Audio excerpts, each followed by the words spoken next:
Bienvenidos a un nuevo episodio del podcast de Combo. Hoy tenemos a un gran emprendedor con nosotros, Alex Paloma. Bienvenido. Encantado de estar aquí contigo y con vosotros. Muy bien, Alex es CEO de Gadex, ¿no? Un poco el emprendimiento de su vida, por así decirlo. Correcto. 5 años ya ahí, ¿no? 5 Y añitos. hoy vamos a hablar un poco de la historia de Gadex, ¿no? Y qué ha pasado durante estos 5 años. Pero antes cuéntanos un poco, oye, ¿cómo llegaste a Gadex, ¿no? ¿Cómo empezó todo?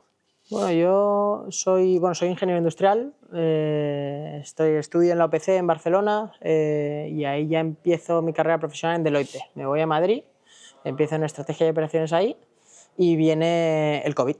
2020 nos encierran a todos y ahí es cuando, pues estando 24 horas encerrado, pues te empiezan a salir cosas, ¿no? Mi padre pues es empresario, bueno, es médico, pero tiene su propia consulta.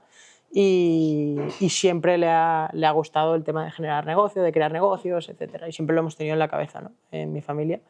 Y ahí es cuando, en plena época COVID, decimos, oye, aquí pueden salir muchas oportunidades. Es decir, viene un cambio muy grande, vienen muchos problemas, pero por lo tanto también muchas oportunidades.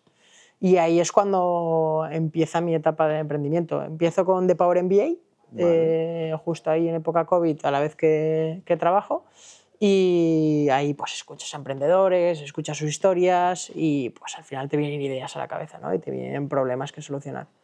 Y uno de ellos es justamente lo que yo había vivido al mudarme a Madrid, que es el conectar con gente de la misma oficina, ¿no? El crear relaciones dentro de una misma empresa, Deloitte en este caso, que es muy grande, al final te puede dar muchas oportunidades. Y era algo que yo ya, viviendo en presencial, en una nueva ciudad, veía algo que, oye, se podía potenciar más.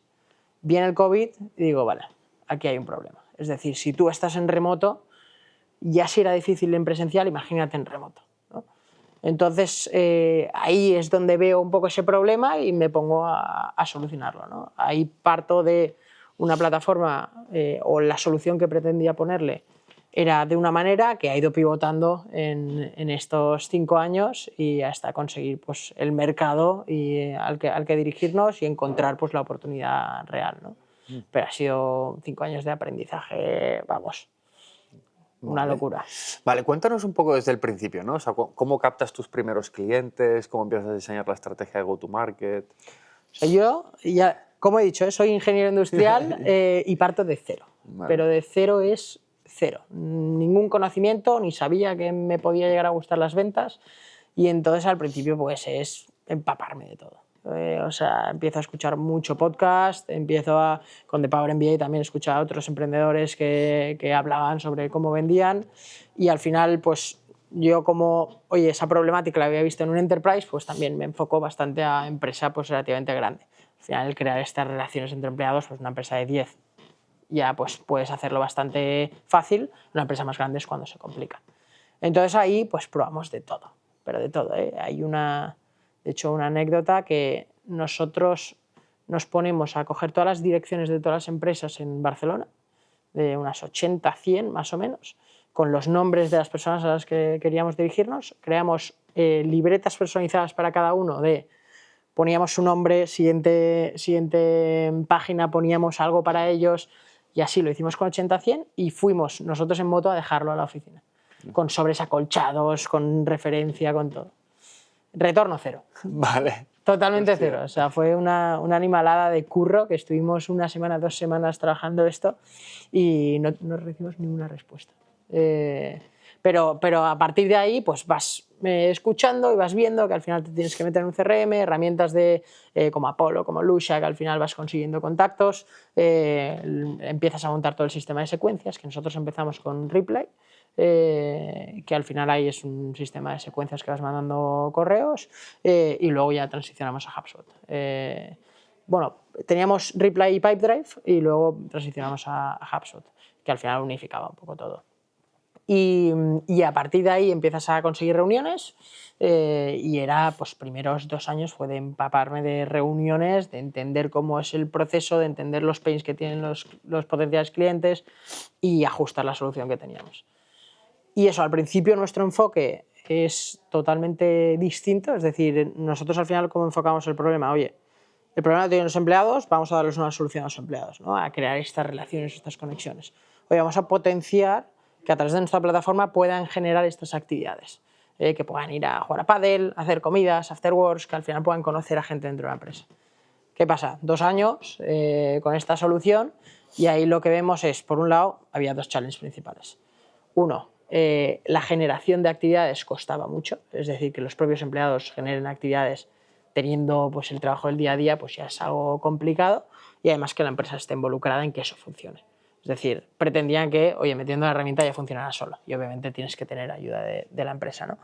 Entonces ahí fue cuando en 2023, ya habiendo vendido a empresas como PepsiCo, Deloitte, habíamos hecho pilotos con ellos, recibíamos feedback y recibimos esto, ¿no? Que veíamos estos 2 challenges principales y veíamos que además nos pedían, oye, pero esto está muy bien, pero el evento corporativo que tenemos que organizar o el torneo de pádel, ¿esto nos podrías ayudar? Nosotros, bueno, no es nuestro core, sois PepsiCo, vamos a ayudaros, ¿no? Y entonces ahí vemos que se repite mucho esto, nos empiezan a pedir muchas cosas y decimos, es que igual nuestro enfoque de resolver ese problema no es hacia los empleados, sino tiene que ser a ayudar a la empresa. A lo que ya está montando o quiere montar, está teniendo muchos problemas a la hora de organizarlo. Y ahí es cuando pivotamos. En el 23 pivotamos, conseguimos pues, una ronda y ahí... ¿De cuánto la ronda? Fue en ISA más privado de 700.000. Ah, muy bien. Y entonces antes habíamos conseguido algo de Family and Friends y el primer en ISA de emprendedores y con eso pues fuimos tirando. Y entonces con esto hemos ido creciendo mucho. Hicimos por 4 en el 24 y por 4 que vamos a hacer en el 25. Vale, ¿en cuánto estáis ahora? Ahora vamos a cerrar el año en 1 y pico. Vale, o sea, ya habéis pasado por fin, ¿no? Sí. Ese primer millón. Sí. Y bien, muy contentos, o sea, con este pivot. Y ahí, bueno, es uno de los learnings que me he llevado, que es sobre todo el mercado al que te diriges. O sea, el mercado al que vas, si no hay dinero, es decir, si no hay dinero ya que se está moviendo, es muy complicado. Porque tienes que estar justificando en todos los comités el por qué tiene que salir eso, cuando en el mercado de los eventos corporativos ya se están gastando dinero. Y nosotros ahora mismo es, oye, en vez de este dinero que te lo gastas tú, que estás buscando proveedores constantemente, dándolos de alta, te lo gastas todo en nosotros, te ahorras todos los problemas y al final ese dinero ya pasa por nosotros. Entonces, hostia, a nivel de crecimiento rápido es bastante más sencillo si atacas un mercado que ya existe un presupuesto que ya está aprobado y está resolviendo un problema que tienen, ¿no? Y no estás intentando crear aquí algo nuevo que pues, es más complicado. Sí. Puedes tener palancas de cucharas de estas, ¿no? Pero luego puedes darte de hostias y nunca hacer nada, ¿no? Entonces ahí vosotros dijiste, estas empresas Enterprise, ¿no? Vamos al enfoque Enterprise. Nosotros pusimos mínimo 100 empleados. 100 empleados, lo mínimo. Sí. Vale, bueno, las empresas que me has dicho tienen bastantes más, ¿no? Sí, tienen. Vale, y entonces ahí les resolvéis toda la parte de que gestionen todos los eventos corporativos con vosotros, ¿no? Justo.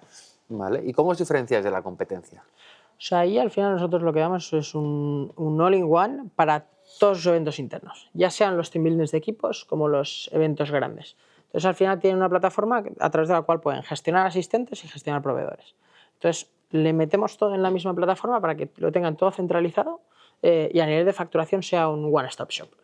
Es decir, que sea muy sencillo para ellos un evento corporativo que igual a veces tienen de 5 a 10 proveedores, lo tengan todo en uno. Entonces, a nivel de facturación, de hacer auditorías a los nuevos proveedores, esto siempre ya nos tienen dados de alta y ya es súper sencillo para ellos. Vale. Entonces, al final lo que buscamos nosotros es aglutinar todos los tipos de eventos que organiza una empresa que los hagan a través nuestro. Que esto muchas veces lo que pasa en el mercado es que, oye, pues unos hacen los eventos más grandes, otros los team buildings de equipo, ¿no? Nosotros lo que buscamos es aglutinar todo y que todas las categorías de servicios que puedan necesitar las tengan en Gadex. ¿Y vuestro usuario es el trabajador o el de recursos humanos? Es recursos humanos. Recursos humanos, comunicación interna, a veces marketing se meten en estos eventos. Entonces, todas las personas que organizan eventos dentro de la empresa, ahí es nuestro interlocutor.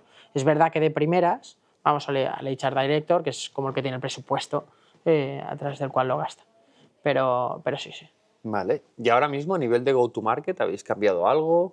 ¿Cómo os estáis enfocando? Hombre, ha ido evolucionando desde que empezamos, ha ido evolucionando mucho. Nosotros sí que hacemos mucho outbound, es decir, vamos nosotros a buscar a los clientes y a buscar, a entender todo el calendario de eventos que tienen todo el año, ¿no?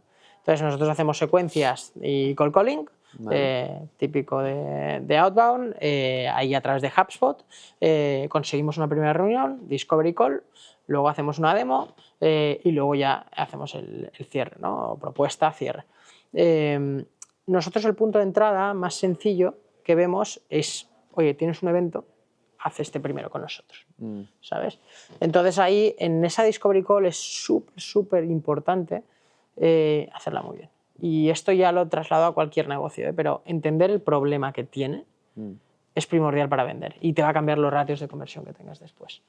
Entonces ahí nosotros hacemos mucho hincapié en esa Discovery Call, en entender todos los eventos que organizan, cómo los organizan, dónde los organizan, con quién, con qué proveedores, en qué ubicaciones, entender todo muy bien para luego al final, a la hora de ir a hacer la demo, de presentar la plataforma, ostras, tienes que tocar los palos correctos. Porque si no, puede caer en el simple, oye, este evento lo hacemos contigo, luego ya vemos. Nosotros al final tenemos que entender muy bien ese pain que tiene para resolverle en todos los eventos que tenga. Totalmente de acuerdo.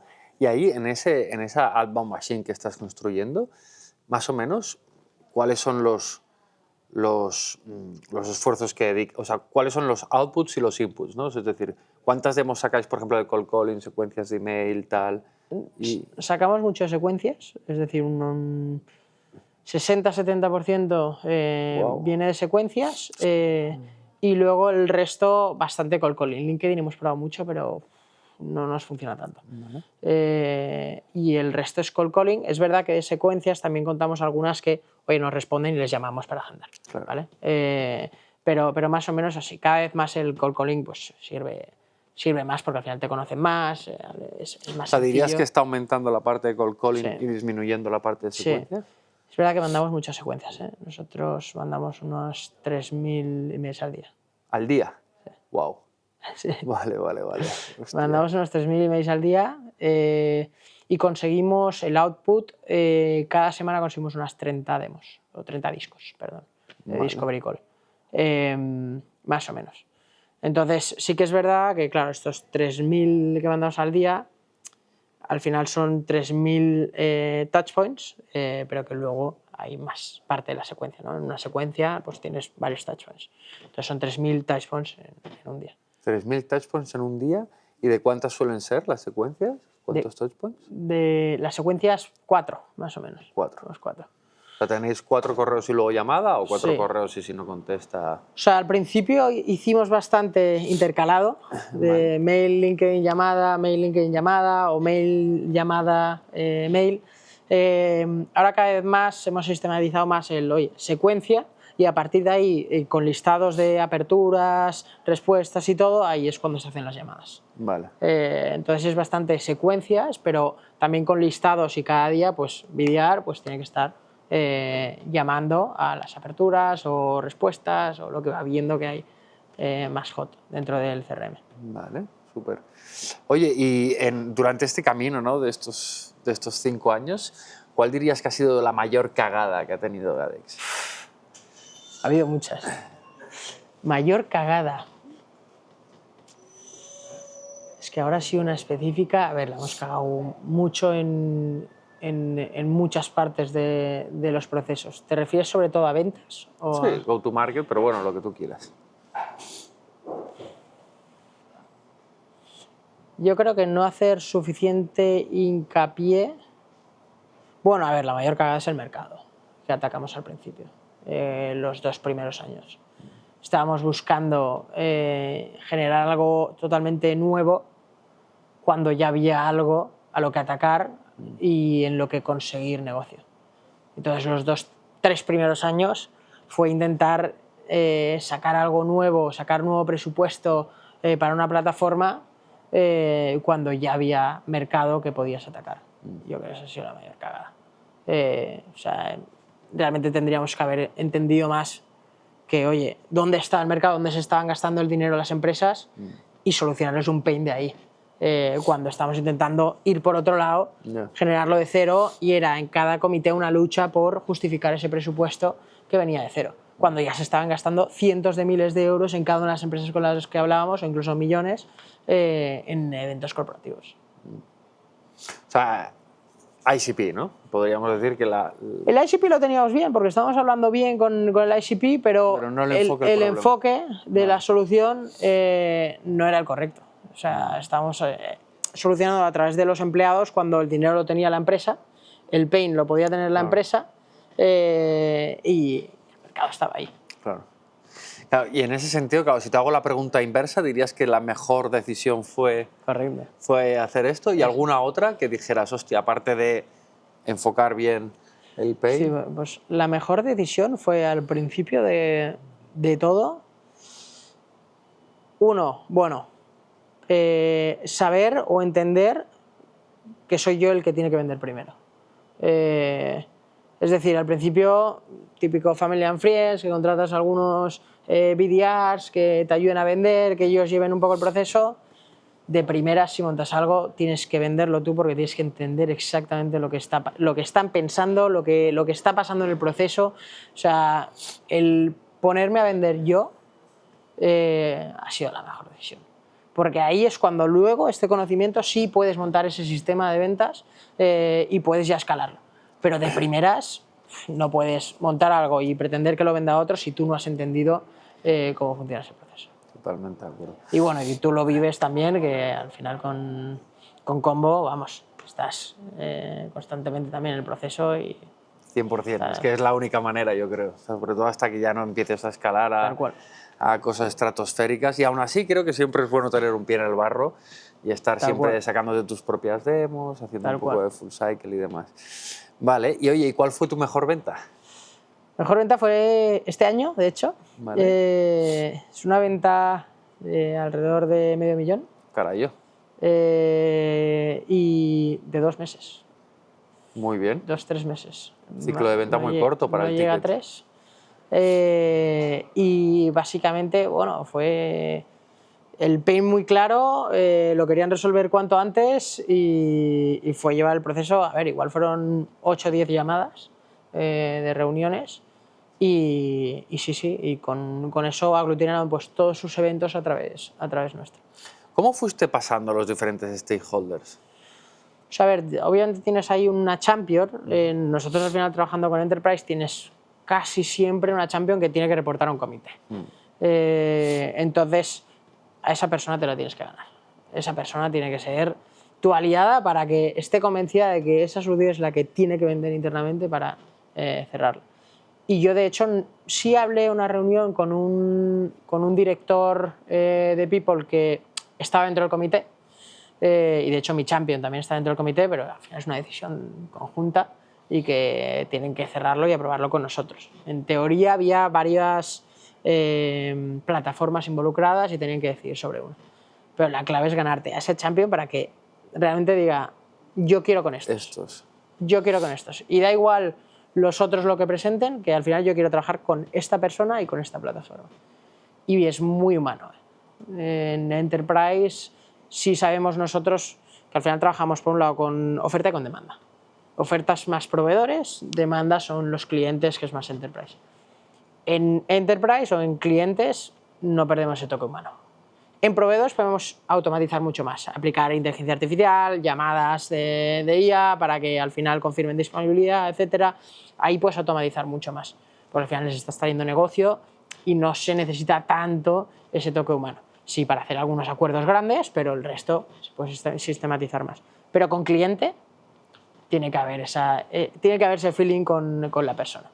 Y más si hay medio millón ahí en juego, ¿no?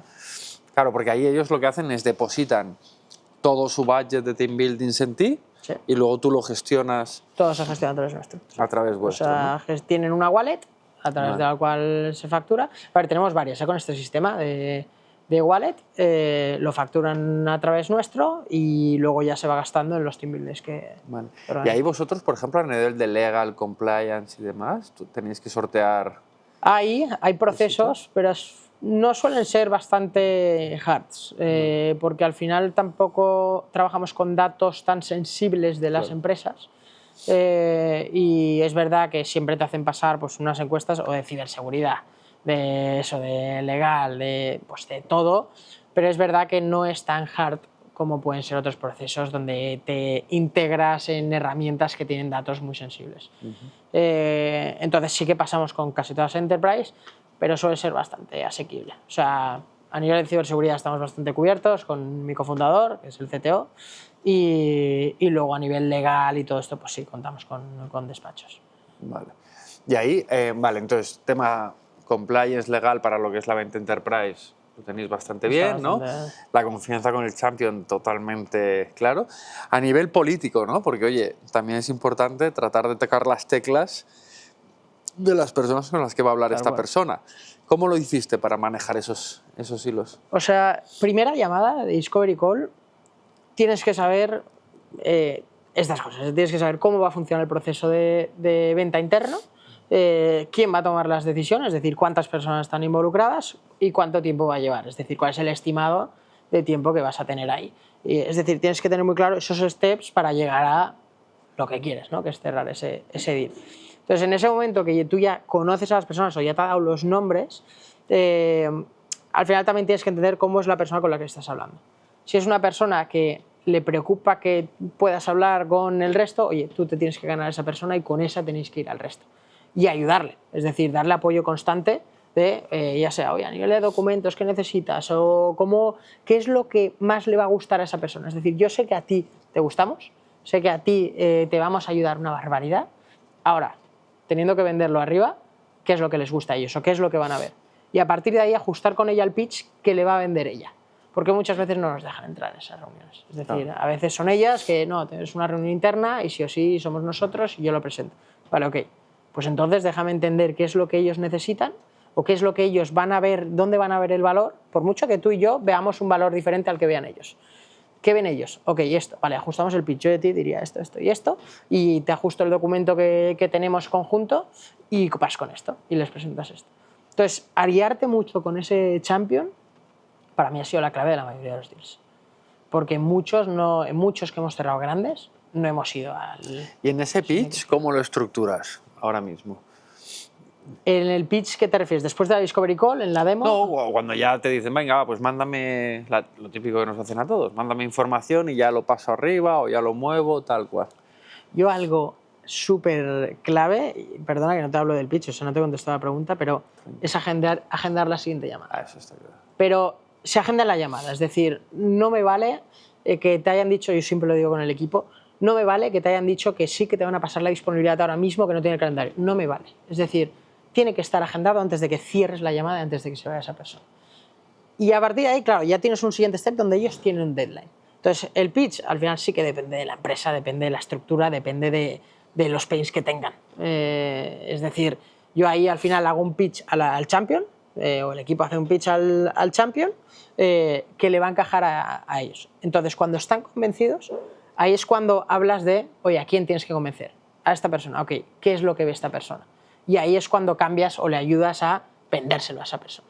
No dejarle a, oye, totalmente, que ella misma le vaya a explicar cómo lo ve. Y en los deals enterprise, algo que, por ejemplo, nosotros utilizamos mucho, ¿no? Es, al final, tienes que dar mucha confianza, ¿no? O sea, es en plan, o sea, esa persona, de cierta manera, se está jugando su puesto a veces, ¿no? Por una decisión así. Es correcto. Entonces, nosotros, por ejemplo, dejamos muy claro cuál va a ser el roadmap, ¿no? O sea, qué es lo que va a ocurrir en cada una de las fases, cómo va a ser el onboarding, cómo va a ser las reuniones de feedback, qué tipos de onboarding vamos a hacer, si es más para el coach, es más para la parte de generación de leads, ¿Tú cómo lo trabajas todo eso? O sea, sí, es verdad que eso tampoco o sea, sí que se lo estructuramos y al final ponemos los típicos 5 steps desde, oye, cerramos la propuesta, a partir de aquí hacemos ese onboarding que dura 2-3 semanas, hacemos esto, esto y esto. Y hacemos un seguimiento donde al final, si es un deal muy grande como Enterprise, asignamos una reunión pues, mensual para ver cómo va eso e ir mejorando. Entonces eso sí que les da cierta confianza. Pero bueno, en este sentido tampoco he visto que haya sido como súper primordial para ganarme la confianza de esa persona. Es verdad que yo creo que en mi caso, tengo 27 años y cuando empecé tenía 22, y era algo más difícil ganarme la confianza en una enterprise. Cada vez he ido ganando más, como quien dice, tablas, confianza, tablas, lo que sea, para que confíen en mí y demostrar, oye, mira, es que tenemos estos logos. Entonces, con estos logos, pues ya se les va la duda de, pues si estos están confiando, pues yo pues no voy a decir nada. Estos logos y esta es la persona de contacto que puedes llamar de este logo para que te hable de mí. Pero es muy importante cómo gestionas tú el proceso. Es decir, si ven que tú controlas el proceso y no dejas que ellos lo controlen, generas mucha más confianza. Es decir, si tú le marcas los steps, obviamente entendiendo cómo funciona a nivel interno, pero le dices, mira, ahora mismo vamos a tener esta siguiente llamada donde vamos a hacer la propuesta para que tú puedas presentar este día al comité. Entonces, cuando ven que tú controlas el proceso, dicen, ostras, no estoy, ¿sabes? Estoy con alguien que sabe de lo que está hablando o que sabe cómo va a funcionar el proceso. Es un poco lo que tú decías, pero bueno, se lo voy marcando más paso a paso. No desde el principio les digo todo porque también va cambiando, depende de la empresa. Entonces, cuando ven que tú estás marcando más el proceso, las pautas de, mira, vamos a agendar una siguiente llamada, donde veremos el feedback incluso de la propuesta que has presentado y ahí preparamos incluso la siguiente llamada o la siguiente reunión. Entonces, cuando ven que tú estás controlando más el proceso, yo creo que generas mucha más confianza. Y las personas que al final, pues la mayoría pues tienen 15 años más que yo, 20 años más que yo, ven que sé mucho del mercado y además les controlo en el proceso y eso les hace pues ni dudar de confianza de que eso vaya a salir. Totalmente de acuerdo. Y en tu situación, ¿trial o no trial? ¿Free o no free? No lo sé, ¿free trial o no free trial? Free no. Free no. Ni de coña. Nunca. A mí no me ha funcionado y desde que hice algunas que al final gastas muchos esfuerzos, lo que no se paga no se valora. Y más en Enterprise, que al final tienes que destinar recursos para que eso funcione. Al final de primeras ellos tienen que aportar su granito de arena para que eso funcione y tienen que apostar también. Lo que no se paga no se valora. Para mí sí trial, pero de pago. Vale. Es decir, ¿y cómo haces un coste estimado de un trial? Bueno, al final nosotros normalmente son propuestas anuales y si pues quieren un trial, pues se lo ajustamos a 3 meses. Quieres, en vez de pagar o comprometerte a un año, te comprometes a 3 meses y pagas los 3 meses. Y pagan los 3 meses a tocateja sin haber entrado en la plataforma. Sí, muchos. Es verdad que depende de la empresa, porque hay algunas en las que hacemos algún acuerdo de, oye, empiezas con este evento a través nuestro, por lo tanto te damos acceso a una parte de la plataforma para que lo gestiones con nosotros. Entonces ahí sí que damos ese acceso, pero claro, está sujeto a que hagan el evento con nosotros. Entonces ahí sí que en cierta manera pagan, porque al final pagan por la plataforma, nosotros los proveedores tenemos una comisión, entonces al final ahí sí que tiene sentido, ¿no? el dar ese acceso. Pero a nivel de plataforma como tal, dar un acceso a los empleados para que utilicen la plataforma gratis, no lo veo. Y ahora mismo, a vosotros me interesa también la parte esta del modelo del pricing, ¿no? Que tenéis comisión con proveedores, un fee y... Sí, o sea, nosotros al final lo que tenemos son módulos dentro de la plataforma y uno de los módulos es el Experience Hub, que es como el catálogo para organizar todos los eventos. Y al final también tienes para gestionar todos los pedidos de los eventos que vas haciendo. Entonces, tú pagas por módulo, pagas un fee pues, recurrente, ¿no? Y luego en los eventos nosotros nos llevamos una comisión de los proveedores, más o menos, está alrededor del 10-15%. De los proveedores. Y dependiendo del evento, si es un evento muy grande, también hay comisión pues, de un 5 o 10% sobre el budget del evento. Vale. ¿Y el fee de la plataforma? Fee de la plataforma depende del número de empleados al que va dirigido y del número de actividades que hagan. Entonces, tenemos ahí como un Excel, ¿no? Con un tarifario donde tenemos módulos que coges, empleados que son, número de actividades que van a organizar. Y entonces ahí pues sacas un precio. De Enterprise, pues igual el precio medio pues, puede ser pues, entre 200 y 500 euros al mes. Ah, bueno, competitivo. Sí, no es tanto porque al final también piensa que no es tanto el presupuesto de actividades. Claro, y de ahí es... Y de ahí, claro, de los proveedores, al final también vamos sacando más.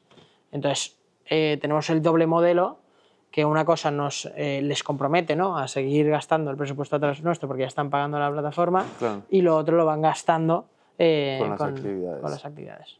Muy bien. Oye, y durante estos 5 años, ¿no? De carrera emprendedora, que sabemos que es como una maratón, ¿no? Una locura. Una lucha, ¿qué consejos darías a todos aquellos que están empezando ahora? A ver, los hemos hablado yo creo, pero mercado, Y más, esa parte, la parte hard me ha quedado clarísima. Más a nivel soft, a nivel mental. Deporte.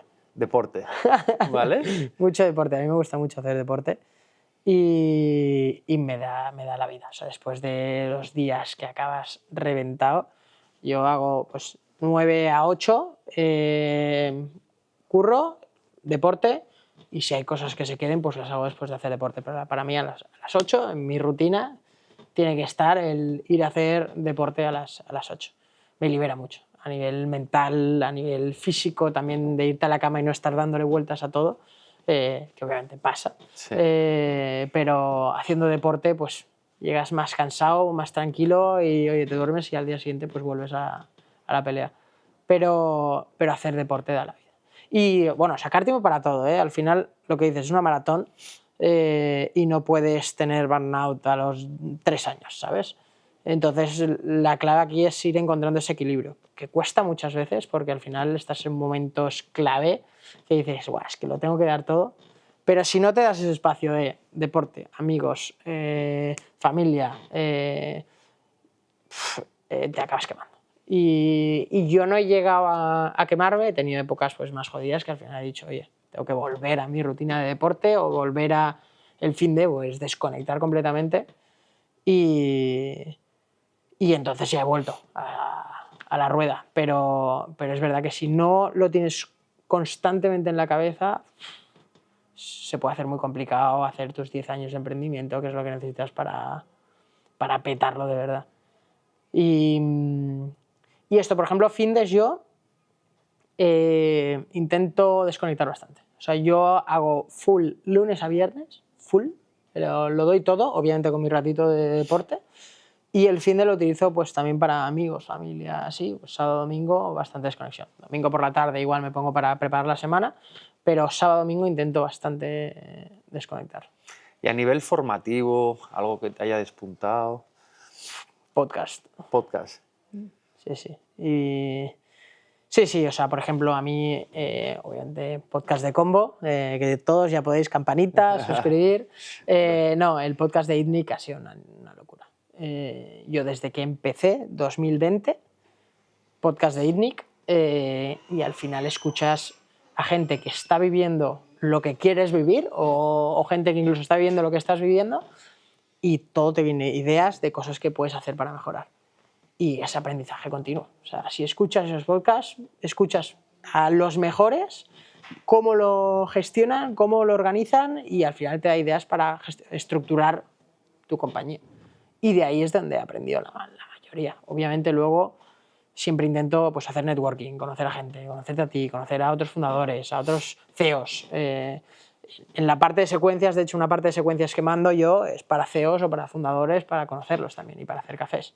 Entonces intento también mantener esa parte de network para ver qué es lo que están haciendo en su día a día mejor que yo.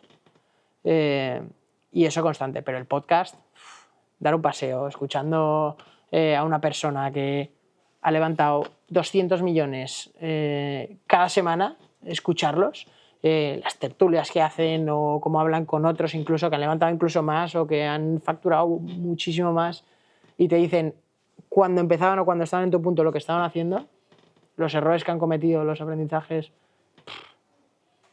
es que es una locura. O sea, es aprender y aplicar. E intentas sacar lo mejor, lo que te aplica a tu caso, a tu negocio, y ahí pues sí, nunca sabes, ¿no? Cuando te puede llegar esa idea que dices, hostia, pues yo qué sé, hemos estado ahora igual 10-15 minutos hablando de venta enterprise, ¿no? Pues igual hay alguien que dice, hostia, me estoy dando contra una pared y igual puedo empezar a crear ya recursos específicos para mi champion, para tal. Para de hecho, nuestro pivot viene de un podcast. Ah, sí, ¿eh? Viene de, no me acuerdo cómo se llama, el de las mates para las escuelas. ¡Hola! Me van a matar. Bueno, básicamente lo que escuché es que ellos lo que iban era a la escuela y a decirles, mira, vosotros, ellos daban una plataforma de mates para las escuelas. Es que me van a matar, ¿eh? Y básicamente lo que iban al colegio es, oye, mira, tú te estás gastando este presupuesto en libros. Mi plataforma te va a costar lo mismo y es automatizado, ¿sabes? Y es mejor. Yo ahí dije, estamos haciendo el tonto. O sea, claro. Al final, ¿cuántos están gastando las empresas en eventos? Mira, nosotros vamos a la empresa y decimos, mira, ¿cuánto te estás gastando en eventos? esto, perfecto. Mi plataforma te va a costar esto y vas a tener todos los eventos dentro de Gadex. Y cuando hicimos ese pivot, cuando empezamos a hacer ese pitch a la empresa, ahí era como... O sea, ahí fue cuando empezamos a escalar, a crecer y a vender, pasar de ventas de 3-6 meses a ventas de 2-3 semanas, que era como, hostia, es verdad, yo tengo un presupuesto aprobado que lo puedo gastar por aquí, claro, en vez de ya, por aquí. Ya lo tengo, claro.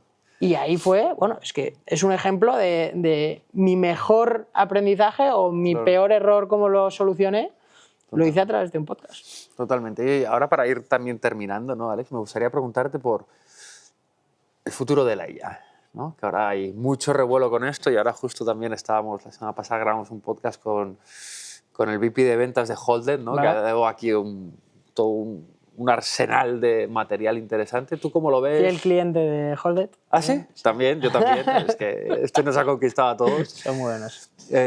Y pues, ¿cómo lo veis, no? ¿Y cómo lo vais a aplicar en Gadex? A ver, se está transformando todo y al final a nosotros también nos ha venido una oportunidad aquí. Y es que es un sector muy poco digitalizado. Al final tú los proveedores con los que hablas no están digitalizados, todos tienen que ser por mail o por llamada. Y eso es un problema, pero es una oportunidad muy grande. Entonces, todo el tema de automatizar, el recolectar la información de los proveedores o llamarles para preguntar disponibilidad, todo esto ahora mismo se está haciendo manual. Hay una persona que está llamando, en agencias de eventos, en todo. Entonces, nosotros aquí lo que tenemos es la oportunidad de automatizarlo. Nosotros tenemos demanda y la oferta la podemos conseguir a través de AI. La oferta, tanto confirmaciones como incluso tenemos el AI, nosotros lo dividimos en varios agentes, pero está el searcher, el collector y el booker. ¿Vale? Entonces, el searcher y el collector básicamente recolectan la información que hay en Internet. Nosotros nos llega una solicitud, recolectan la información de Internet de, pues mira, hay este proveedor, hay este otro, hay este espacio, hay este restaurante. Con ahí recolecta toda esa información, el booker llama para confirmar precios y todo, y ahí ya presentamos al cliente. ¿Y el booker es un agente también? El booker es un agente. Esto con Eleven Labs. Ah, muy bien. Es una locura. O sea, lo bien que funciona. El tema está en la legislación, si nos ayudan o no a implementar esto. Porque, claro, en España es obligatorio decir, oye, soy una IA. En Estados Unidos no. Entonces, claro, eso te complica un poco más, porque a un proveedor coger y soy una IA te puede colgar. En cambio, si no tuvieras que decirlo, también te ayudaría, oye, que si no se dan cuenta, ¿qué más da? ¿no? Recolectas la información que necesitas para vender su negocio y tiras. Entonces, yo lo veo que es una oportunidad, la IA es una oportunidad para aquellos sectores que están muy poco digitalizados para automatizar muchos procesos. Y yo lo aplico en todo eso, ChatGPT, hablo con él cada día, pero bueno, ya va más allá de eso, ¿no? Pero además se ve cómo va mejorando cada vez, o sea, las respuestas que te da es una animalada. Y nosotros sobre todo en la parte de la oferta la hackeamos con IA. La parte de demanda, que es verdad que tiene más toque humano, lo tenemos que mantener. Y más enterprise. Más enterprise. Ahí va a tardar. Hay que mantenerlo. Pero hay muchas oportunidades. Da un poco de miedo en aquellos sectores en los que igual intentan poner algo encima de la IA. ¿No? Esto es como la IA está aplicada a un modelo de negocio y la utilizamos para automatizar muchos procesos. ¿no? Es como IA más aplicada a un negocio. Da un poco más de miedo a aquellos negocios que crean sobre ChatGPT, ¿sabes? Y que al final dependen únicamente de eso. Ahí ya no sé darte la respuesta porque no estoy en esos negocios, pero es verdad que dices, ostras, ahí ChatGPT cada vez se quiere comer más mercado, ¿sabes? Pero será como Google, o sea, al final... Sí, si eres más específico, pues solucionas mejor un problema y seguirás teniendo tu nicho. Pero es verdad que a veces piensas, ostras, hay ciertos negocios que, ostras, si OpenAI se pone... Ya, eso es verdad. Puedes bancar a quien quiera, el tema es lo que deberá hacer, ¿sabes? Pero bueno. Pero sí. Muy bien. Oye, Alex, súper interesante. ¿Alguna otra cosilla, algo que te gustaría que te preguntara? No, yo creo que no. Yo creo que bastante bien, me ha gustado mucho. Si quieres contar algo tú también. No, yo estoy aquí ya te conocen semana, bien. O sea que, no, pero oye, te agradezco muchísimo el tiempo que hayas dedicado a venir hasta aquí. Y nada, lo dejamos aquí y nos vemos la semana que viene. Que vaya muy bien.